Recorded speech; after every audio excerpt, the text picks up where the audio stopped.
Now, dear students, come on to the derivation of some formulas related with acceleration due to gravity. Means, if any object will fall towards the Earth's surface, then by what value Earth attracts this object? ये मैंने देख लिया है कि अर्थ set के surface पर means on the earth surface the value is constant. Constant means equal होता है. ऐसा नहीं कि फीडर पर सेम कुछ और फोर्स लगेगा एक्सेलरेशन का towards the earth surface, stone पर कुछ और लगेगा, नहीं, ऐसा नहीं होता. नाउ अब हम लोग आए कि ये एक्सेलरेशन ड्यू टू ग्रेविटी इस टॉपिक का नाम दिया गया है. ये इसका जो ग्रेविटी मींस अर्थ का अट्रैक्शन टुवर्ड्स मींस अर्थ attracts any object towards its centre. तो इसका वैल्यू हमें निकालना है.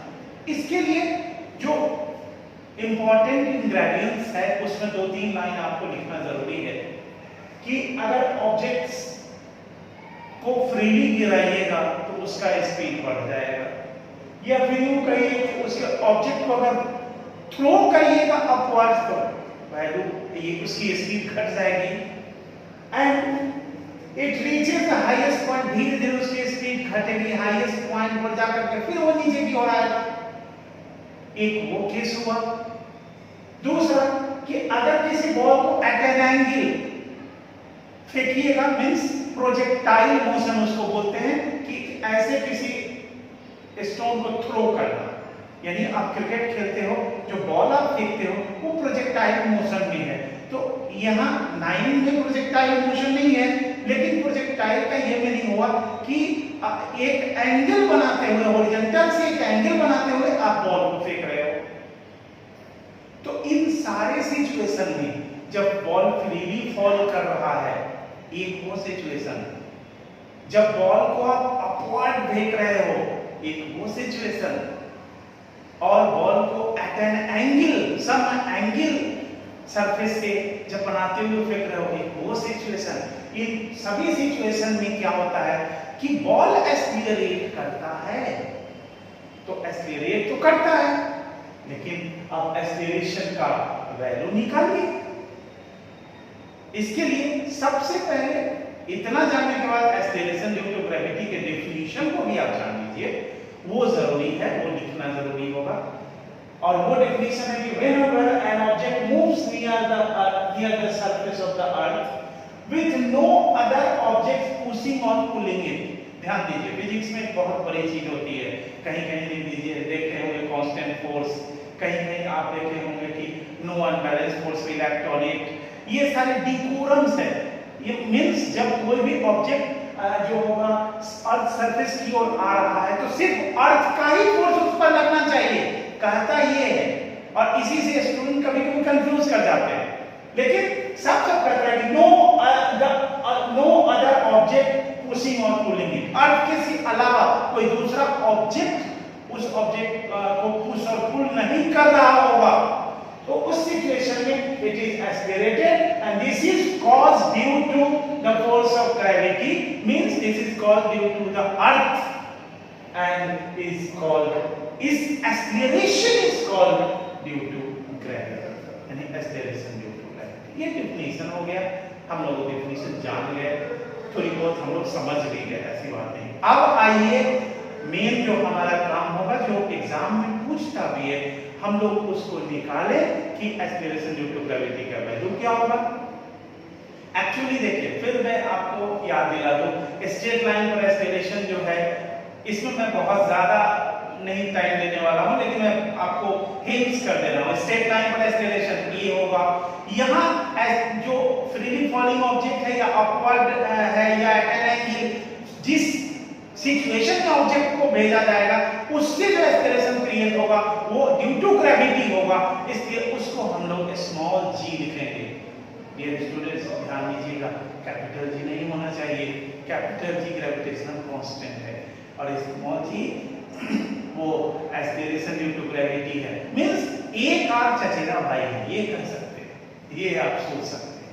ये इसके लिए आप चलिए अब आइए, तो क्या हुआ कि एक ऑब्जेक्ट को हम मान लेते हैं, एक ऑब्जेक्ट है जिसका मास स्मॉल m है और वो फ्रीली अर्थ सरफेस की ओर आ रहा है। तो इसके लिए जो फोर्स है, फोर्सेस ऑफ अट्रैक्शन है, वो बोलिए। हम जानते हैं कि आप सबको मालूम है F equal to G, capital G, M by RE square. मैं दिखा देता हूँ या समझा देता हूँ। M दो M है, एक M अर्थ का मास है, M कैपिटल M, दूसरा M स्मॉल m है, दैट इज ऑब्जेक्ट का मास है जो अर्थ सरफेस की ओर आ रहा है, और RE that is radius of the earth है। ये मैंने यहाँ पर आपको लिख दिया है। अब हम सब Newton second law of motion से जानते हैं F इक्वल टू ma, जानते हैं ना? मैंने यहाँ नहीं लिखा, फिर मैं लिख दे रहा हूँ F equal to ma, second law of motion से। अब a इक्वल टू क्या होगा? F बाई m होगा। अब देखिए क्या करिए कि यहाँ पर जो वैल्यू है वो F का वैल्यू यहाँ से डालिए बस, और m को आप रहने दीजिए। F का वैल्यू क्या डालिएगा? G m by RE square upon n oblique m। इसको मैंने यहाँ सिंप्लीफाई किया है, G m by RE square to small m, ये स्मॉल m कट गया, यानी कि एक्सेलरेशन ड्यू टू ग्रेविटी इस a का वैल्यू जो है, या यूं ये कहिए, ये आपको G m upon RE square आता है। इसको ध्यान से देखिए, इसको ध्यान से देखिए, इसलिए बहुत बड़ी चीज बोल रहा है। जो न्यूटन ये गैलीलियो एक्सपेरिमेंट में था, इसके पहले आपने बहुत दिमाग दिया, लेकिन अब देख लीजिए, अगर ये चीज नहीं भूलिएगा तो आप जान लीजिए कि आप कभी भी कहीं भी एक्सप्लेन कर दे सकते हैं। G equal to G m by RE square. G कौन सा है? कैपिटल G ग्रेविटेशनल कांस्टेंट है। Is capital M mass of the earth है, ये नहीं, और is RE radius of the earth है। स्मॉल m कहां चला गया?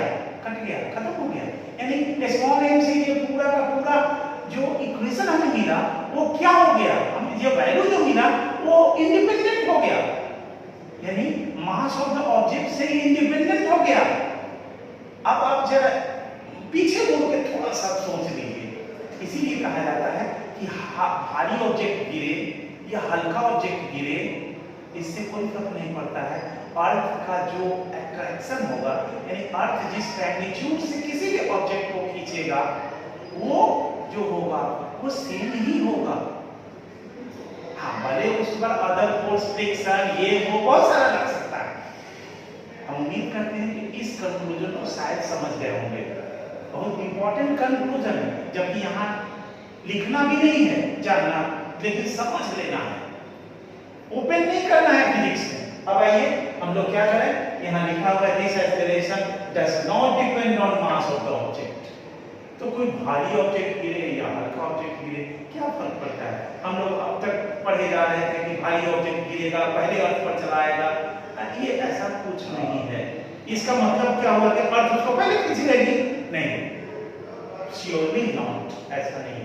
अब देखिए G का वैल्यू निकाल लीजिए। कैपिटल G के लिए हमने वैल्यू डाल दिया 6.67 into 10 to the power minus 11 mm square per kg square into mass of the earth है 6 into 10 to the power 24 kg, और mass radius of the earth है 6.4 into 10 to the power 6 metre का whole square. देखिए इसको calculate करिएगा तो about 9.8 metre पर second square आएगा। डियर स्टूडेंट्स, अब मैं रुक करके एक बात बता देना चाहता हूँ, स्पेशली फॉर यू और आपको कैलकुलेशन हो आप मेरे से कांटेक्ट करिए। मैं इस तरह की सिंप्लीफाई करने वाला भी मैं आपको हल्का सा टिप्स दे दूंगा, कुछ नहीं करूंगा। मैं जानता हूं कि आप लोग बहुत अच्छे हो, you are very good student, हमारे स्कूल के बच्चे बहुत अच्छे हैं। थोड़ा सा उनको समझा दीजिए, एक लाइन समझाइए वो 2 लाइन समझते हैं, निश्चित तौर पर समझते हैं। तो अगर इसको कैलकुलेशन हो, कोई बॉदरेशन की जरूरत नहीं है, आप आराम से इसको सीख लीजिए। लेकिन हाँ, कैलकुलेट करिए, कॉम्प्लेक्स थिंग को थोड़ा कैलकुलेट करिए, वो आपके लिए बेहतर होगा। चलिए हम अपने पुराने जगह पर चले जाते हैं, यानी 9.8 मीटर पर सेकंड स्क्वायर। ये है एक्सेलरेशन है द मैग्नीट्यूड 9.8 मीटर पर second square towards the centre of the अर्थ। हमेशा अर्थ जो है किसी भी ऑब्जेक्ट को जो है अर्थ सरफेस पर 9.8 मीटर पर सेकंड स्क्वायर से ही खींचती है। ये हुआ मैग्नीट्यूड। और दूसरा डायरेक्शन, डायरेक्शन किधर होगा? Towards the centre of the earth. क्योंकि स्मॉल जी में ये एक्सेलरेशन ही है, just similar to the straight line a, इसलिए ये वेक्टर क्वांटिटी ही होगा। यही है आपका ये टॉपिक। और अब हम लोग दूसरे टॉपिक में जो है जो मोशन ऑफ ऑब्जेक्ट देखेंगे, जो फ्रीली फॉल करेगा टुवर्ड्स द अर्थ सरफेस, उसके बाद